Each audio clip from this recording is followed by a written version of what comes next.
Okay, how you doing? We're live from the block at this year's Comic-Con 2014, and I am at a very, very, very interesting booth. I was walking by yesterday, I seen an 8-bit Jason, caught my eye right away. Being the vintage guy that I am, I was like, I gotta go over there and talk to these people. And the nice folks from Jellykoe are here. These are the two creators. Okay, we have Kelly and Joe. They kind of inverted their names a little bit for this enterprise that they have going on here.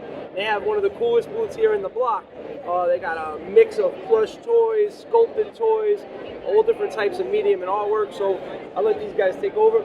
Tell us a little bit about your work.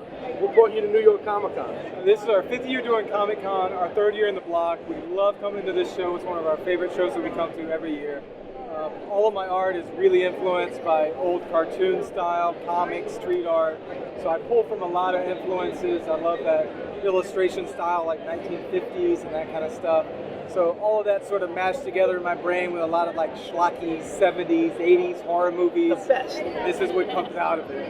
And Kelly does all the plush. I'll let her tell you about that. Yeah, so he designs. He does all the art and most of the design work, and then he'll bring me a design, and then I'll have to workshop it. I come up with all my own patterns, make everything myself.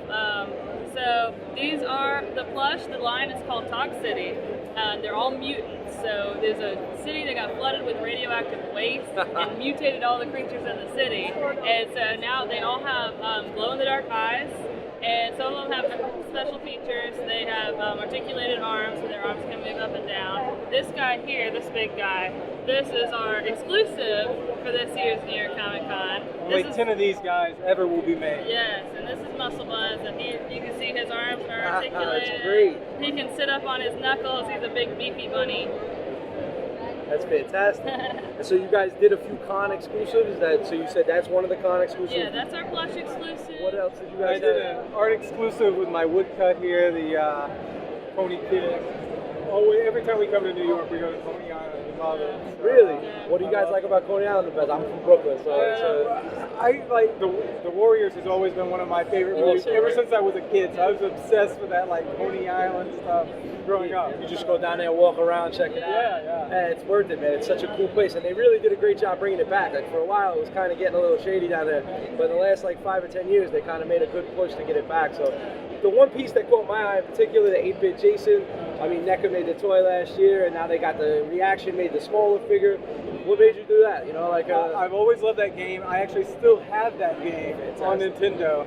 My sister and I would always play it, and it was impossible to beat. You can never. Oh, you can't get that. You just pop up out of nowhere. You'd be like, there goes an hour out of my day. You know, it was fun trying, and I'm glad I still have the game. And I was thinking, I saw NECA do the toy, and I was like, I'd love to do something. And I love that you put the the kill screen at the end. Yeah. It's like your friends are dead. I saw that screen so many times. It's such a fantastically blunt thing. Like, you would think they would be like a little more sensitive or something. They were like, your friends are dead. All those teenagers are dead. That's it. It's over. As a kid growing up, I think that's your first real life lesson. Your friends are dead. I can't believe I'm playing this again. Like, I'm going to do this again. Now, what about the sculpted toys? Because those are really interesting. These guys right here, the figurines and stuff that you guys do a lot of resin sculpting. So I'll take vintage figures. These actually, the bottom half came from a thrift store, and then I re-sculpted all the heads.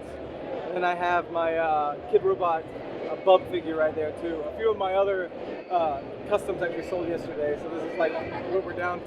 Yeah, that's really cool. And so now the last thing, I mean, you guys said you've been on the block for a couple of years now. I personally, this is to me what the Comic-Con is all about. When it comes to artistic expression, I find that we do the most interviews here. We meet the most interviewing people out of the whole floor, because we want to try to find stuff that's unique and interesting, and you guys are a perfect example of that. This is exactly where it is, to find all the coolest people, and the block is really like a community. Like now that we've been here a couple of years, we know most of the people here, we know the other toy designers, we stay in touch with them on Instagram and everything, and everybody loves everybody else's stuff.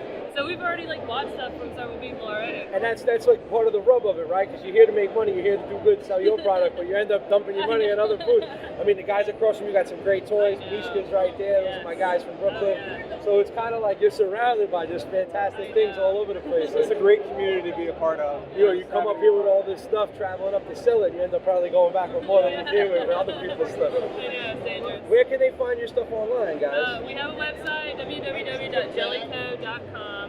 We're on Facebook, Instagram, Twitter, pretty much all social media. If you look up jellykoe, you'll find us. That's fantastic. And you guys have a shop or anything down in South Carolina where you guys do stuff? We are based out of the house.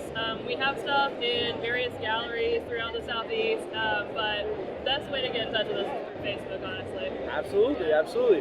Well, guys, this is another example of why New York Comic Con has grown and is so different than a lot of the other cons around the country.